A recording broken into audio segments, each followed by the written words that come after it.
Dionisio Bustamante, alias Patrón, saltó a la consideración pública recientemente a pesar de que estaba siendo buscado por la Policía Nacional ya desde hace varios meses atrás. Patrón, como lo llaman o como lo llamaban en la jerga criminal, inició a pesar de corta edad prácticamente, un largo y proficuo camino en el ámbito criminal. En el año 2016, un año antes incluso, se fugó a la Argentina. Fue detenido en el 2016. Lo buscaban acá en Paraguay por los crímenes de robo agravado y violación.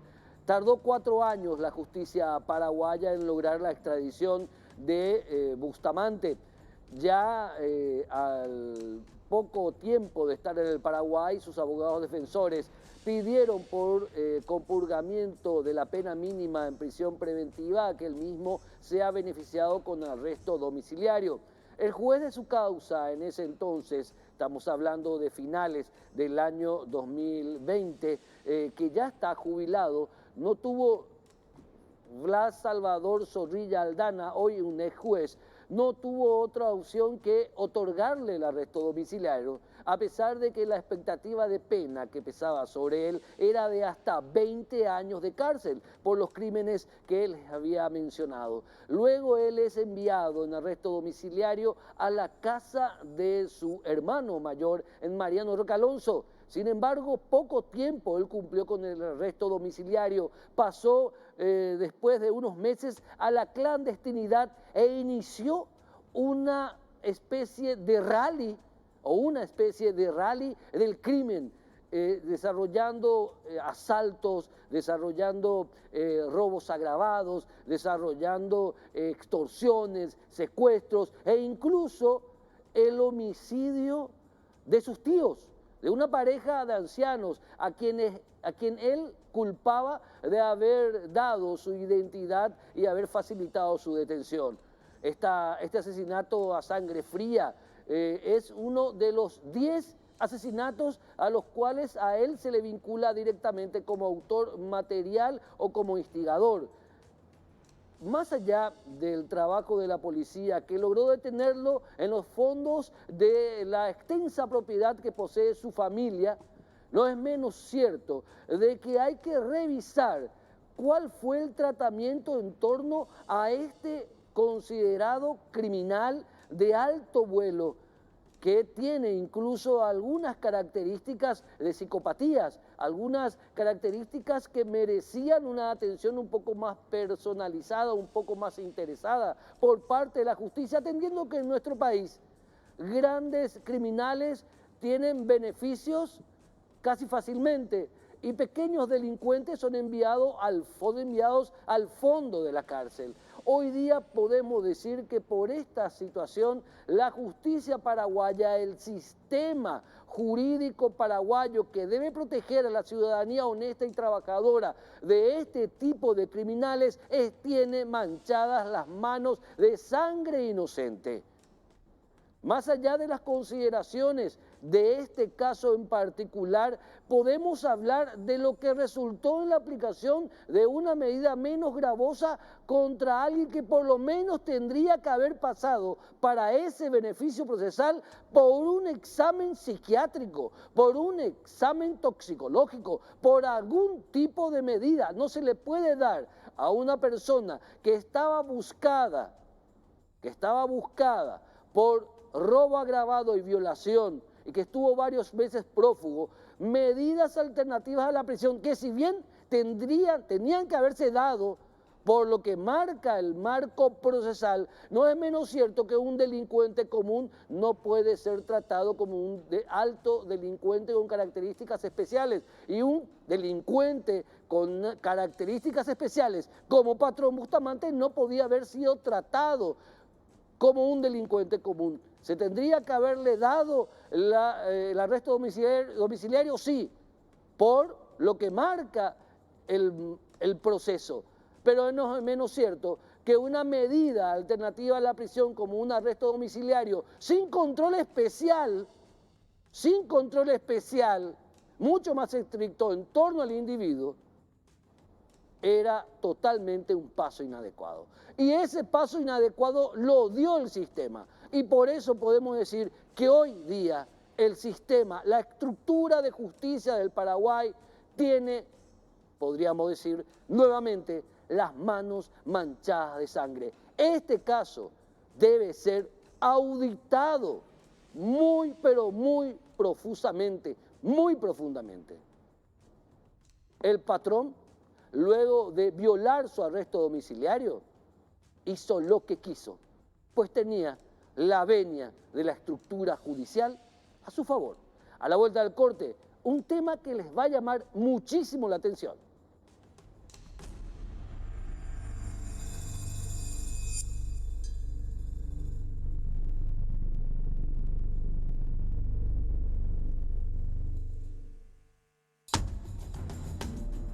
No es menos cierto decir y señalar que los altos índices de violencia intrafamiliar en un altísimo porcentaje tiene a las mujeres como víctimas, en un altísimo porcentaje. No podemos negar esa realidad, esa verdad. Sin embargo, de vez en cuando surgen casos que nos ponen a analizar desde el otro punto de vista. ¿Qué pasa cuando un hombre es víctima de violencia intrafamiliar? ¿Qué pasa cuando un hombre sufre el apremio físico, psicológico, económico por parte de su pareja? Esos casos existen, están correctamente visibilizados, son tan pocos como uno dice o son más de los que creemos realmente. Hoy nos acompaña la doctora Rosy Pérez, abogada del foro, que justamente representa como querellante a un hombre que denuncia haber sido víctima de violencia intrafamiliar, incluso con un trasfondo económico. Doctora Rosy Pérez, ¿cómo estás? Muy buenas noches. Bienvenida, a Causa Justa. Muy buenas noches, muchas gracias, Héctor, a vos y a toda tu amable audiencia. ¿De qué estamos hablando en este caso, doctora, por favor? Estamos hablando de una situación, justamente como mujer me siento también un poco indignada, porque hay que ser justos realmente, estamos luchando para que haya justamente la igualdad, porque nosotras pedimos la igualdad, la paridad, pero así como pedimos la paridad, también tenemos que ser justas nosotras las mujeres. Existe la ley 1600 justamente que habla de lo que es la violencia familiar, pero esa ley es demasiado ambigua en el sentido de que otra vez le faculta nada más a la mujer, dejando de lado al hombre, al varón. Entonces, tenemos la ley 5777 del año 2016, que también habla en su artículo 46, donde solamente le faculta otra vez el derecho a la mujer. El hombre, justamente, no hay una ley que le ampare al hombre, al varón, cuando es violentado, cuando tiene la violencia familiar, pero en este caso es contra el hombre, reaccionando una mujer en contra del hombre. Entonces el hombre se queda callado, no puede hacer la denuncia porque la ley misma no le ampara. Entonces tiene que buscar documentos, tiene que buscar testigos que justamente hable de que él está diciendo la verdad. Sucede una situación específicamente ahora en el Juzgado de Paz de Capiatá, donde soy... ¿A cargo de qué juez, por favor? Está justamente el juez Blas, el apellido ahora mismo no recuerdo, y ahí justamente está sucediendo una situación que es importante que entendamos y tratar de ver cómo podemos como sociedad y ayudar también que haya un anteproyecto de ley en la Cámara de Diputados que justamente le avale cuando el hombre se va y presenta, se toma el coraje y presenta una denuncia como corresponde a las entidades correctas, en este caso se fue a la comisaría, pero al día siguiente cuando tenía... Perdón, Sí. quiero rebobinar Sí. un poquito. Vos estás representando a un hombre Sí. que asegura haber sido víctima de violencia intrafamiliar por parte de su pareja, que es una mujer. Sí. Contanos el caso, por favor. No sé si puede dar nombres, incluso si no hay problema. Sí, con mucho Sí. gusto. Estamos hablando de un ingeniero, realmente un ingeniero, una persona bastante seria, ¿verdad? Que tiene un hijo de 4 años con su pareja. Es una señora, ¿verdad? Que hace más o menos 4 o 5 años están juntos. Ya tuvieron un problema hace 3 años atrás donde ella le está psicológicamente todo el tiempo le está diciendo, mira, voy a llamar al 911, cuidado, atendé bien lo que vas a hacer, te vas a ir, voy a llamar al 911 y voy a decir de que vos me hiciste esto. Porque él dice que él quería romper con la relación. En un momento dado ya no daba porque hay mucha desconfianza de parte de la mujer, ¿verdad? Y realmente en este caso él trató de aguantar mucho por el niño, pero esa situación ciertamente ya no se pudo contener porque a través de las cámaras de circuito cerrado, él vio de que sucedió una situación en el local comercial que tienen juntos en Capiatá, una ferretería que el dueño es justamente mi representado. Entonces él vio en el local comercial lo que estaba pasando, digo bien, en el circuito cerrado, y entonces él... ¿Qué él ve? Él ve que la señora, o sea, su pareja, la madre de su hijo de 4 años. De 4 años, estaba siendo atacada por otra persona, ¿verdad? Una señora que se fue a reclamarle porque estaba con su marido. Entonces, él verifica eso porque ya se había dado cuenta, estaba tratando de evitar y tener más pruebas, pero sí ya él se estaba dando cuenta de que él estaba siendo engañado en la relación. De que él estaba siendo engañado, pero grande fue su sorpresa cuando la esposa de esta persona, del amante, diríamos hablando mal y pronto, se apersona en el lugar, ¿verdad? Entonces él también se va y queriendo saber qué es lo que pasaba, entonces le pregunta a su pareja, ¿por qué ella te ataca de esta manera? Y él ya sabía que estaba sucediendo esa situación. Entonces ella empieza ahí a gritar, a agredirle, inclusive le bofeteó por la cara, le amenazó que iba a llamar a 911, se iba a hacer escoriaciones como para decir que fue él, ¿verdad? Entonces rápidamente él se comunica conmigo y le digo, anda rápido a la comisaría y hace tu denuncia, explica lo que pasó y salite de allí, por más de que vos seas el dueño de la ferretería, anda.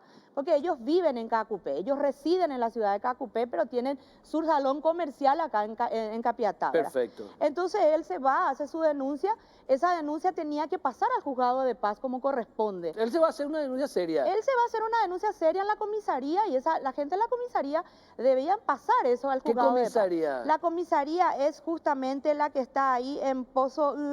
la dirección es el Departamento Central, División de Atención a Víctimas de Violencia Intrafamiliar, Secretaría 32, Posta Ubucuá, Ruta 2, Mariscal López, kilómetro 20. En esa comisaría. En esa comisaría. Que es una unidad especializada en atención a víctimas de violencia intrafamiliar. Así mismo. ¿Y después qué pasó? Entonces, al día siguiente yo le digo, tenés que irte a ratificarte tu denuncia ya al juzgado de paz, y como él trabaja en Cacupé, justamente él pidió permiso y estaba viniendo. Cuando llegó a la al juzgado de paz de Capiatá, grande fue su sorpresa que la señora, o sea que la concubina de él, su pareja ya estaba haciendo la denuncia en el juzgado de paz, y entonces le dice, pero ¿cómo si yo denuncié también? O sea que yo hice la denuncia. Y no le hicieron caso y le dijeron que primero tienen que atenderle a ella porque es por su condición de mujer. Entonces, más o menos eso sucedió entre las 9:30 de la mañana, lo que sí que para las 11 de la mañana él ya tenía una orden de que tenía que salir del negocio de él, que está justamente en el kilómetro 20 también, ¿verdad? Cerca de la comisaría, y realmente es una sorpresa muy grande para él porque él fue el que hizo la denuncia primeramente. Entonces él le pregunta y no le pudieron explicar, pero lo único que le dijeron es, nosotros tenemos que atender la denuncia de la mujer porque nosotros no podemos, tenemos que hacerle caso primero a la denuncia de la mujer.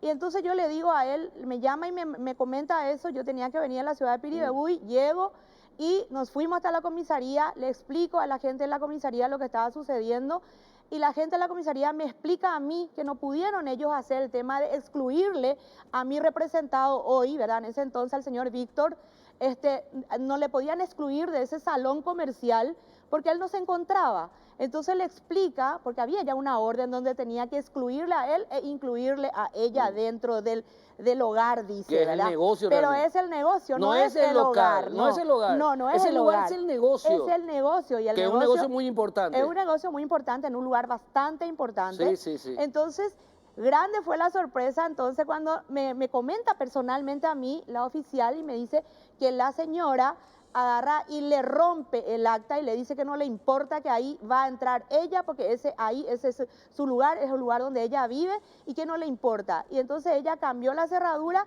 y sin autorización ni nada de la gente Pero de la no policía. es el hogar. Y no es el hogar. Es el negocio. Es O sea, el negocio. le metía los cuernos Sí, y le chupó el y negocio. le mintió. Y encima, después, cuando nosotros fuimos a hacer, porque él ese mismo día, 25 de agosto, cuando sucedió el hecho, tipo más o menos entre las 12 del mediodía, cuando yo converso con él, hace la denuncia entre las 4 de la tarde, sucede toda esta situación, yo vengo junto a él, nos vamos a la comisaría, justamente de Posta de Huicuá, estuvimos allí en kilómetro 20, posterior a eso fuimos hasta la comisaría. La comisaría pasó al juzgado de paz la denuncia. Pasó al día siguiente a las 8 de la mañana, Sí. pero la señora se fue 8:30 más o menos y la atendieron primero a Y ella. ya logró que él sea excluido, no del hogar, Sí, sino del negocio. Del negocio. Entonces, cuando hicimos nosotros la denuncia en Cacupé, porque como ellos viven en Cacupé, cuando esa tarde, noche, a las 8 de la noche, entre las 9 más o menos, la señora se va a Cacupé, como corresponde, porque es su lugar donde viven, y otra vez le agrede y le corre con cuchillo,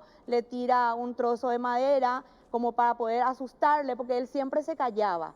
Entonces él se comunica conmigo de manera urgente y yo le digo que vaya y salga de allí y que le deje, y me dice, no le quiero dejar a mi hijo. No, no le va a hacer nada a tu hijo, salite de allí. ¿Dónde sabemos? Claro, bueno, también, ¿Dónde ¿verdad? sabemos? Pero el tema es que ella se iba a agarrar por el tema del niño, no quería bajo ninguna circunstancia que él ni siquiera le tome al niño, ¿verdad? Entonces yo le pido que se retire, se fueron, nos fuimos, nos encontramos en la comisaría, hicimos la denuncia ese día mismo, 25 de agosto, realmente es una situación bastante triste porque él no recibía en ese momento una atención, digamos, Como porque víctima de era un hecho. llamativo que un hombre tenga que estar haciendo una denuncia donde la mujer le está violentando. Y hoy por hoy va a estar llamando la atención que yo como mujer y como congénere tenga que estar haciendo esto, pero yo soy una persona bastante objetiva y quiero, porque tengo un hijo y no me gustaría que el día de mañana mi hijo tenga que pasar esto. Entonces, vamos a luchar también que los hombres, los varones... Volvamos, por favor. Sí. Está bien Sí. está bien el discurso. La gente quiere saber qué pasó con esta historia también. Es muy importante. ¿Qué pasó después? O sea, porque hablabas del juzgado de paz de Capiatá, que enseguida van a decir el nombre del juez de paz de Sí. Capiatá, por favor, en producción. Del juzgado de paz de Capiatá, ¿qué pasó? En el juzgado de paz de Capiatá le dan, para el 2 de noviembre del 2022, van a tener su audiencia para saber qué pasa con ellos dos. Entonces, 2 de noviembre, imagínense, ella va a estar vendiendo todas ya sus cosas, ¿verdad?, del negocio. Entonces estábamos en agosto, hoy estamos en septiembre, presentamos un escrito donde solicitamos respetuosamente a vuestra señoría el cambio y adelantamiento de la audiencia. Logramos para el día 8 de septiembre, fuimos a la audiencia emanado de todas las documentaciones donde le demostramos Que al no juez es la casa, que no es la casa, es el negocio. que es el negocio. Es más, le pedí respetuosamente que vaya y haga una justamente constitución judicial para verificar por la objetividad. Y grande fue mi sorpresa que ni siquiera se ha observado las documentaciones ni nada y solamente se le ratifica de vuelta un año más que ella se tiene que quedar en ese lugar y él tiene que ser excluido del negocio. Espera un poco. Una cuestión es, la exclusión tiene que ser del hogar, no del negocio.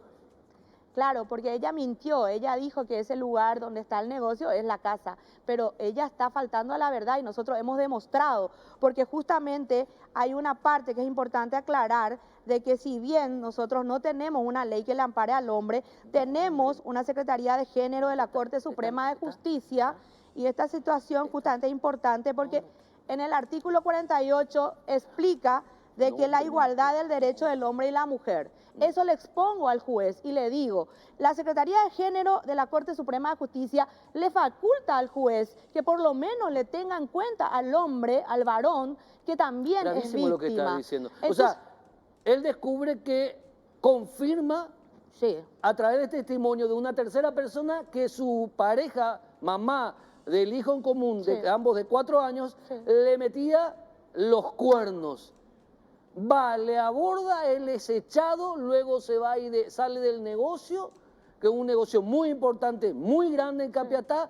Él se va, hace la denuncia, no le dan pelota, ella hace la denuncia al día siguiente y a él le excluyen del negocio, luego se va a su casa en Cacupé y también le excluyen de la casa, o sea, él le excluyen de la casa y del negocio. Así mismo. Y nadie le escucha. Así mismo es, nadie le escucha y es por ello que yo por hoy estoy luchando y sé que vamos a lograr, y más todavía con la ayuda también de la prensa, bastante objetiva siempre. Es importante también aclarar de que, como yo le mencionaba al juez de paz de Capiatá, el artículo 46 de la Constitución Nacional habla de la igualdad de condiciones también entre la mujer, el varón, sobrinos, primos, y todos tienen el derecho y todos tienen que ser respetados, le digo. Y sale, me dice el juez, y que yo le digo, ciertamente no es su culpa, pero también está estipulado dentro de la ley 5.777/16, en su artículo 46, que habla que cuando el juez tiene duda, tiene que salir a favor de la víctima. ¿Y quién es la víctima? Si estamos hablando de dos víctimas, supuestamente, señor juez, si mi representado primero hizo la denuncia, ¿y cómo es que a él no le van a hacer caso, pero cuando ella viene media hora después de que haya tenido mesa de entrada aquí en Secretaría de su jurisdicción, me dice de que no le hacen caso porque hay que hacerle caso primero a la mujer? Entonces me dice, lo que pasa es que no soy yo, es la ley misma que no, me ataja de manos y pies prácticamente. Pero porque... una cosa es la exclusión, vamos a ser bastante claros. Sí. Una cosa es la exclusión del hogar. Perfecto, porque ahí está el menor, el niño tiene que estar en su hogar. Otra cosa es del negocio. Sí. Ahora, ¿el negocio lo hicieron juntos o él lo hizo crecer solo? En realidad el negocio lo hizo crecer él solo, pero como la señora salió, le echaron del trabajo, él le dijo, bueno, quédate vos en el negocio, trabaja, vas a tener tu sueldo. Entonces él está. Y lo peor es todo, una cosa más como abogado. ¿Hay algo más? Hay algo más como abogado. En el mismo juzgado de Capiatá, juzgado de paz de Capiatá, hay un juicio justamente donde él es realmente denunciado porque un funcionario le denunció por despido injustificado, donde la pareja de él le echa, pero ahí sí le reconoce la pareja que él es el dueño. En el juzgado de Capiatá, En el mismo juzgado, en otro juicio, la pareja reconoce que él es el dueño de la casa. Y hay algo más, hay algo más. ¿Más? Prevaricato de una colega. La colega tiene justamente un poder otorgado por mi poder dante hoy día. En ese entonces le otorga poder a la señora, a la colega. ¿Cómo se llama? Y hoy la colega, que me reservo el nombre, la colega le está representando a la señora en contra de él, que todavía hacía 8 días era el abogado. Cliente. Qué complicada historia. Obviamente las personas que se vieran afectadas por esta gravísima denuncia tienen todo el derecho a la réplica acá, pero ¿cómo se explica? O sea, ¿qué pretenden? ¿Qué pretenden? Hay casos en donde el hombre es víctima, hay casos, y al parecer son más comunes de lo que uno podría presumir o creer. Hay que atender a esta cuestión. La ley nos hace igual a todos. Hay una ley especial que protege a las mujeres, pero no es menos cierto que hay hombres que también merecen ser escuchados. A la vuelta del corte, continuamos con más Causa Justa.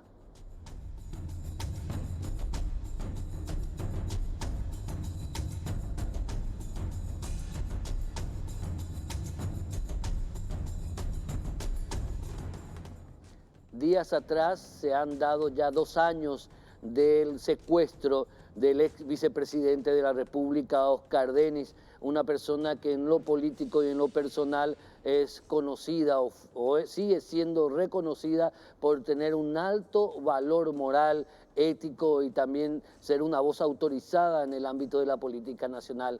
Penosamente, su familia desde hace 2 años sigue reclamando que Óscar Dennis sea devuelto con vida. Nos acompaña una de sus hijas, la señora Bea Dennis, a quien le damos el agradecimiento por estar en estos momentos tan complicados ahí siempre ella presente y firme, exigiendo nada más y nada menos que un acto de suprema justicia. Señora Dennis, ¿cómo estás? Bienvenida a Causa Justa. Buenas tardes, señor Héctor. Un saludo especial para usted y para toda la teleaudiencia. 2 años ya, señora. 2 años ni me quiero poner en los zapatos de ustedes, de las hijas, en los zapatos de la familia, en los zapatos de los hijos, de los nietos, de las nietas que reclaman que vuelva Óscar con vida. Asimismo es 2 largos años de calvario, de dolor, de tristeza. 2 años sin información, sin saber de papá. 2 años sin nada. 2 años sin él, que es lo más doloroso. una pena realmente, porque no va a haber algo peor que esa constante pregunta: ¿dónde va a estar? ¿Cómo ha de estar? Hasta ahora nunca hubo algún tipo de avance, jamás alguien del entorno de este grupo criminal hizo llegar algún tipo de mensaje. ¿Qué podemos contar de nuevo con relación a esto, o simplemente el vacío de la permanente negación? Bueno, aparte de lo que usted dijo de cómo ha de estar o de dónde ha de estar, la pregunta es si ha de estar todavía, ¿verdad? Si está o si no está, qué hicieron con él, si lo siguen teniendo, como yo dije en la última conferencia, si lo tienen, que lo digan, y si no lo tienen también, que nos den las coordenadas, que nosotros queremos encontrarlo en la situación que sea. Lastimosamente a estos 2 años no tenemos información, así como le dije, no tenemos nada. Y, y si me preguntan si sí tenemos comunicación, sí tenemos comunicación con la gente del CODI, que es la encargada de la búsqueda de los secuestrados, no solamente de papá, sino también de Deli y de don Félix.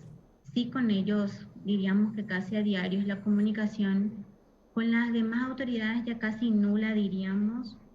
Y no tenemos nada, la respuesta siempre es la misma. Lastimosamente, señora, no tenemos nada de su padre o de los secuestrados. Quizás habría algo sobre los secuestradores, pero de los secuestrados nada.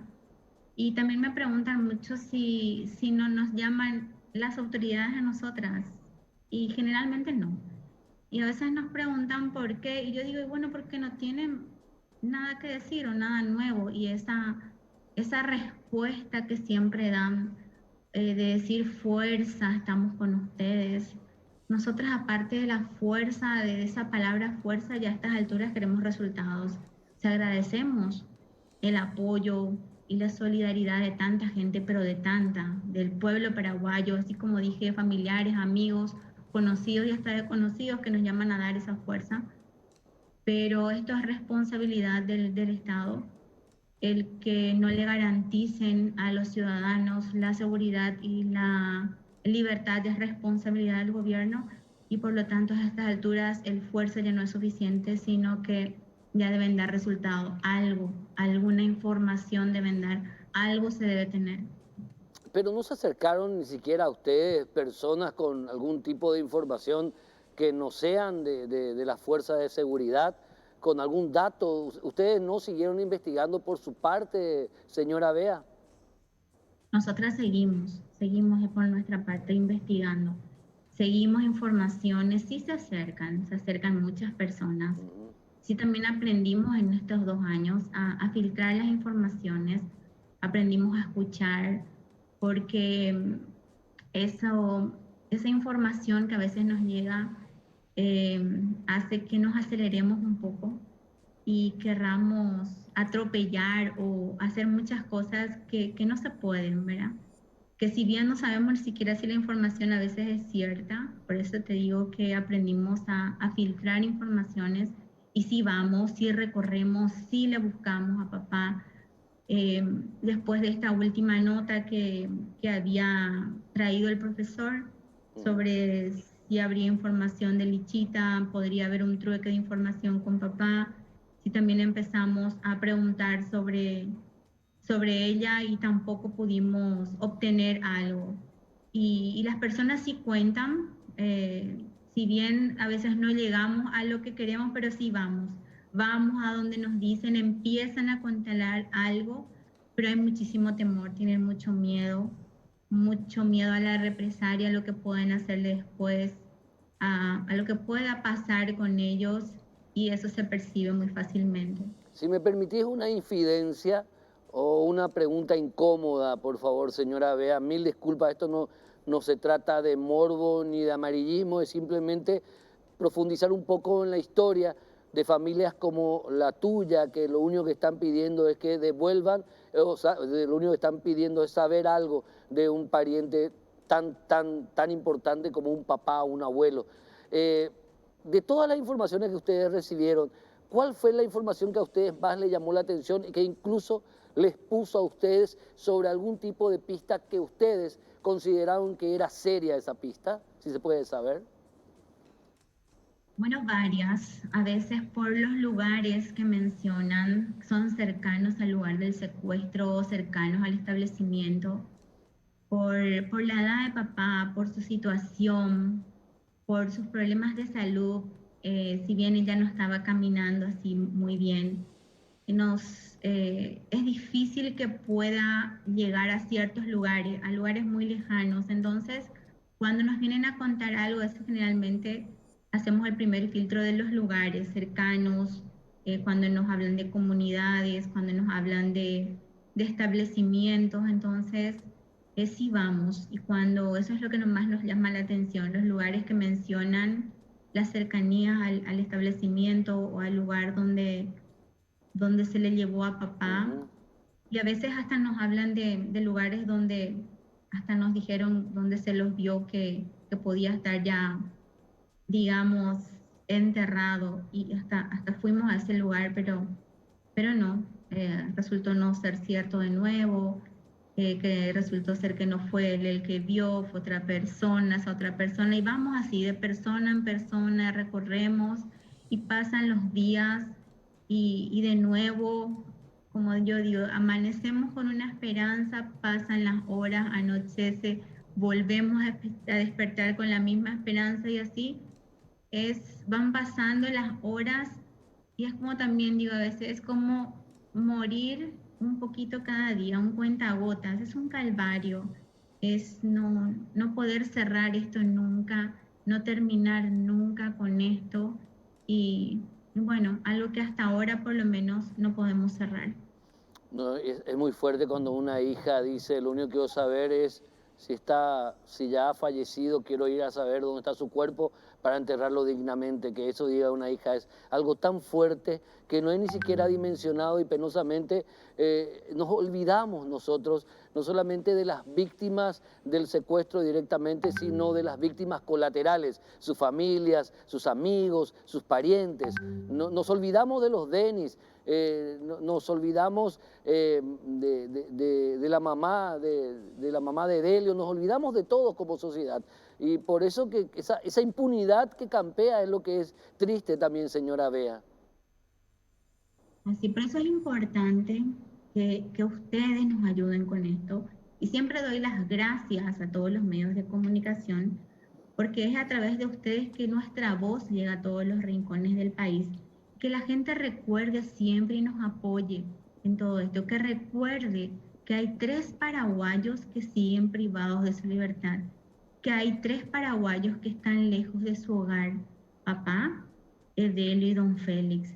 Y que nos juntemos, unamos fuerzas y reclamemos cada vez más al gobierno que debe cumplir con lo que dice la Constitución Nacional, el garantizar la libertad y la seguridad a todos los paraguayos para que ninguna familia pase de nuevo por esto que estas 3 familias están pasando. Señora No Bea, le deseamos esto a nadie. Señora Bea, volvamos a la cuestión del secuestro en sí y de las pistas que a ustedes les suelen llegar.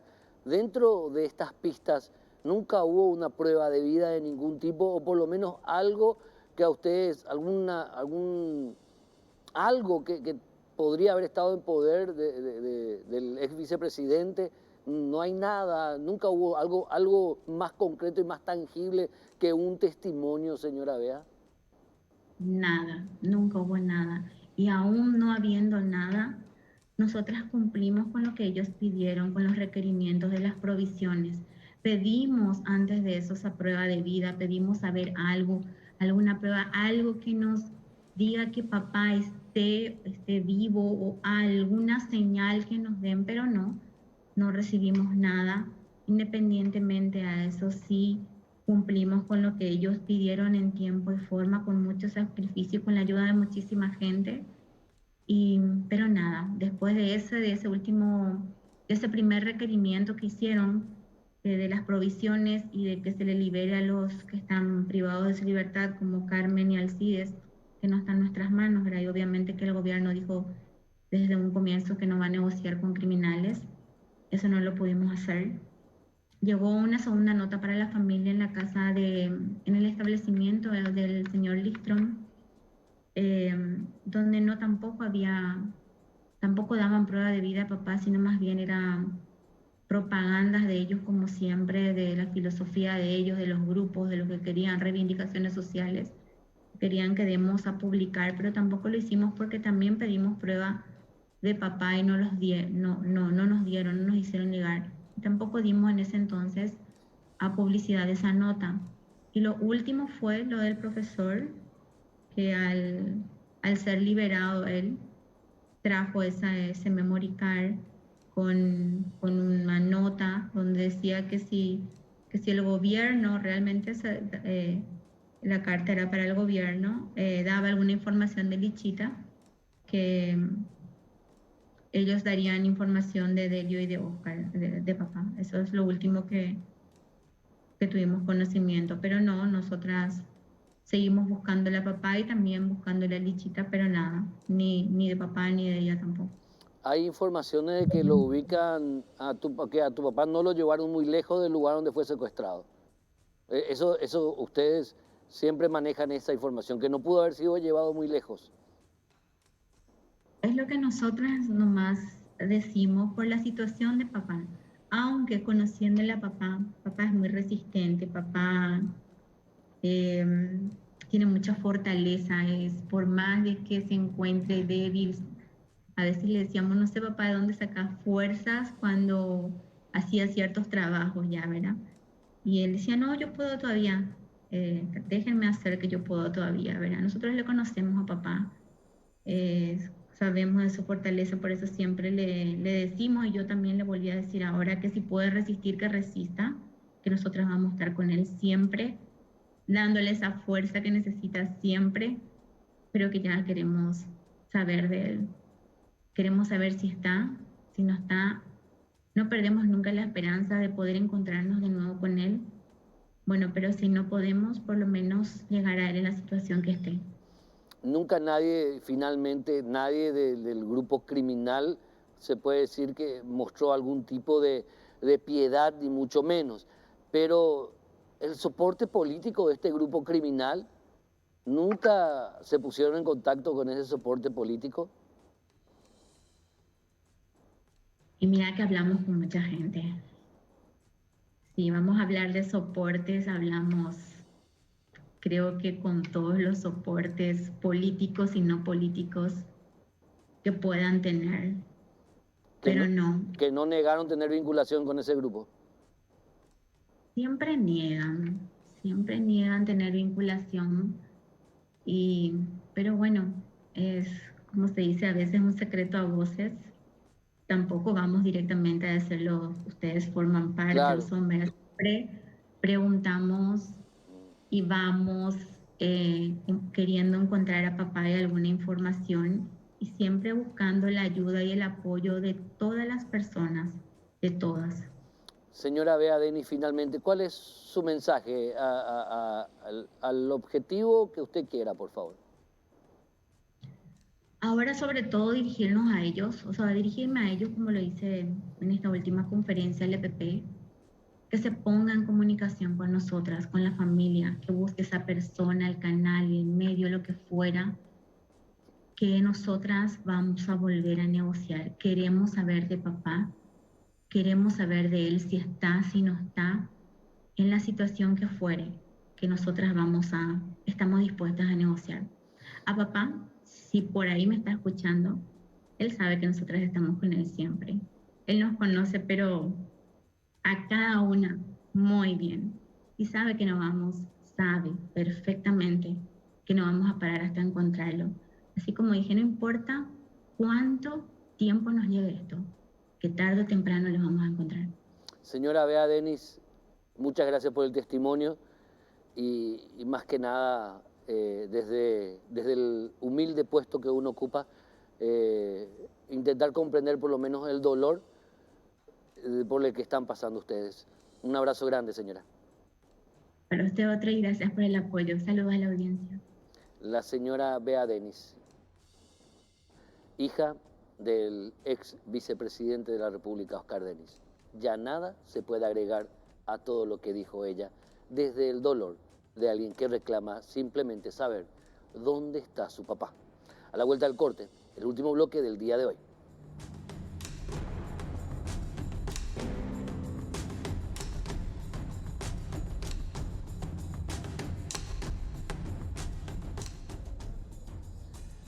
Una muy importante serie de eventos está realizando la sociedad civil para instalar como un debate serio lo que es el agua y el uso sustentable del mismo. Uno de estos eventos es un conservatorio que se realizó hoy día miércoles, pero que obviamente van a realizarse otras actividades. Y queremos destacar eso justamente, que el agua y el uso sustentable del agua, algo tan importante, realmente se ha debatido seriamente. Nos acompaña vía Zoom la licenciada Carla Torreani, quien es gerente de uso sostenible del agua de la Fundación Moisés Bertoni. ¿Cómo está, señora? ¿Cómo andamos? Bienvenida.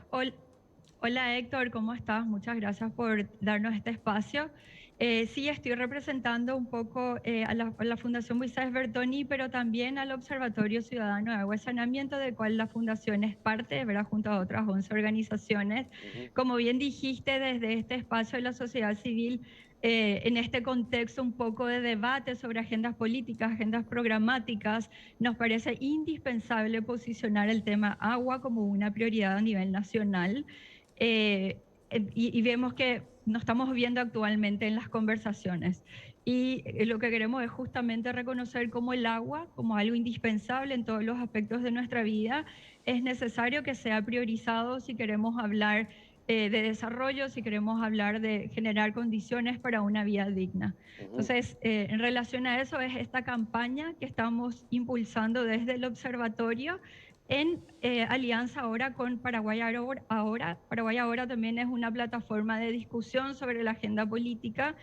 En el marco de la campaña El agua es un derecho, ¿verdad? Porque el acceso a servicios de agua potable y saneamiento son derechos humanos básicos, y los cuales nosotros queremos dejar bien instalados, tanto en el marco del cumplimiento de los derechos humanos, también como los compromisos a nivel país, en el marco de los Objetivos de Desarrollo Sostenible, ¿verdad? Donde hay el objetivo 6 establece como meta el acceso universal a servicios de agua potable y saneamiento mejorado, y también reconocer cómo el agua está relacionada a cada uno de los 17 Objetivos de Desarrollo Sostenible, porque imagínense, sin agua no hay reducción de pobreza, no hay producción de alimentos, no hay ningún sistema productivo que pueda funcionar, no hay conservación de la naturaleza, no hay ni siquiera producción de energía en nuestro contexto país.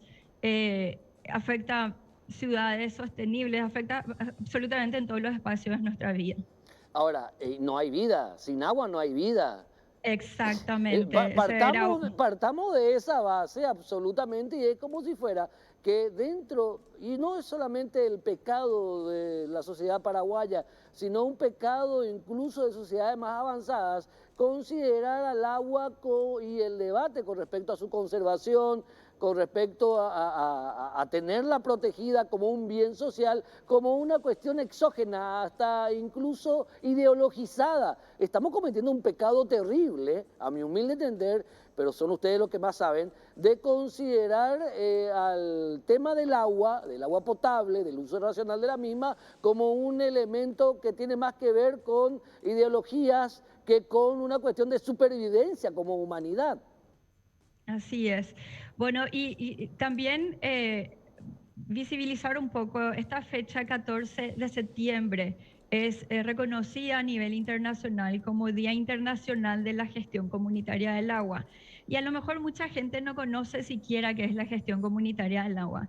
La gestión comunitaria del agua se refiere a las comisiones de agua, a las juntas de saneamiento, que son grupos de vecinos que se organizan para que su comunidad pueda tener acceso a este líquido vital, ¿verdad? Y una cuestión que pocos sabrán es que en nuestro país el 74% de la cobertura o del acceso al servicio de agua está dado por este modelo de gestión. Entonces, y una de las principales amenazas que tenemos es que el 90% imagínate que son 5.500 organizaciones comunitarias, y el 90% de estas tienen su sostenibilidad amenazada debido a que no logran recaudar lo suficiente para poder garantizar un servicio de calidad. Entonces, estos son los tipos de cuestiones que queremos problematizar. Nosotros estamos presentando un ciclo de tres conversatorios que los vamos a hacer en conjunto con Paraguay Ahora en su plataforma de discusión, ¿verdad? Que es Zoom, probablemente vamos a conseguir recursos para hacer alguna de estas tres conversaciones de manera virtual. Y las conversaciones lo proponemos hacer en torno a tres ejes temáticos, porque la problemática es tan grande y tan diversa que es muy difícil tratar de abordar todo en una sola conversación. Entonces, lo que discutimos hoy, estamos hablando del eje justamente que trata de problematizar la amenaza en la universalidad, en el acceso y en la sostenibilidad de los servicios. Y eso lo hacemos en el marco del Día Internacional de la Gestión Comunitaria del Agua. El siguiente conversatorio va a ser de aquí a un mes, el 15 de octubre, y queremos hacerlo en relación al eje que discute el tema de financiamiento y presupuesto asignado a esto, ¿verdad? Que como todos sabemos, en política pública las prioridades se ven afectadas o definidas o visibles en el presupuesto de gasto de la nación. Claro. Y justamente queremos ver cómo realmente no se puede ver que el agua sea una prioridad para el gobierno porque no es visible eso en su presupuesto, ¿verdad? Disculpame, ni siquiera para el gobierno, Sí. es algo peor. No es que no sea visible para este gobierno, no es visible para el Estado paraguayo. O sea, porque Exacto. los gobiernos van pasando. O sea, que no sea, Exacto. que eso no sea, que el agua no sea prioridad, licenciada Torreani, para mí es un despropósito. Nos estamos disparando al pie. Es un Exactamente. absoluto suicidio. Una Así locura. mismo. Bueno, y el tercer tema, hablamos justamente de lo clave de toda la cuestión, el tema de la crisis de la institucionalidad y la gobernabilidad del sector, ¿verdad? Porque hoy en día hay una serie de por lo menos 11, 12 tipos de actores que están involucrados en el sector, pero hay una débil coordinación y priorización, no hay presupuesto disponible, por lo tanto no hay recursos suficientes para abordar la dimensión de esta problemática. Entonces eso queremos abordar en ese tercer espacio de conversación que va a ser en noviembre, en torno al 19 de noviembre, es el Día Internacional del Acceso a Saneamiento, entonces estamos usando un poco estas fechas que son representativas a nivel internacional para generar conciencia de estos temas. Y todo esto es, Héctor, nosotros queremos conversar con los actores que actualmente están trabajando, pero la conversación va dirigida a los equipos políticos de Claro, todos estos candidatos electorales, ¿verdad? a Entonces todos. hablamos todos, es candidato a presidenta, a vicepresidente, diputados, senadores, gobernadores, concejales departamentales. En realidad el espacio de conversación es para que ellos tengan la oportunidad de aprender de las lecciones aprendidas ya de estos actores que están saliendo ahora. Entonces creemos que es una oportunidad única que damos un poco para poder uno ya reflexionar sobre todo lo que estos actores, tanto del gobierno como de la sociedad civil, como los gestores del agua, están haciendo dentro de lo que pueden actualmente para poder superar todos estos desafíos. Entonces, para que estos nuevos actores políticos que se quieren sumar ahora a la escena política puedan comprender mejor y dimensionar mejor para poder hacer una propuesta más realista, ¿verdad?, dentro de sus propuestas de gobierno. Entonces, en Carla, esta campaña... Sí, Carla, discúlpame, sí. para entender un poquito el drama en cual estamos hoy día, Ujú. ¿qué datos estadísticos tenemos con respecto al límite de la sustentabilidad del uso del agua como un bien natural de acceso universal? ¿Qué datos estadísticos nos pueden hablar de la situación del agua, del agua potable, obviamente, a nivel, no sé si querés país, a nivel regional, a nivel internacional, para graficar un poco el drama en el cual estamos viviendo y no nos estamos percatando? Ok. Entonces, no sé si hay tantos como datos estadísticos porque más que nada hay pronósticos, ¿verdad? Sí, Y nosotros sabemos que en el contexto del cambio climático, el pronóstico para esta zona del planeta es desertificación. Y nosotros ya lo estamos viviendo con las sequías prolongadas hace 2 años. sí. Ahora nos vienen diciendo que probablemente vamos a tener un tercer año más del fenómeno de la Niña, ¿verdad? Que es un tercer año de sequía. Y todos se podrán imaginar los efectos que tiene eso en todas las fuentes de agua, no solamente las superficiales, sino que también las subterráneas.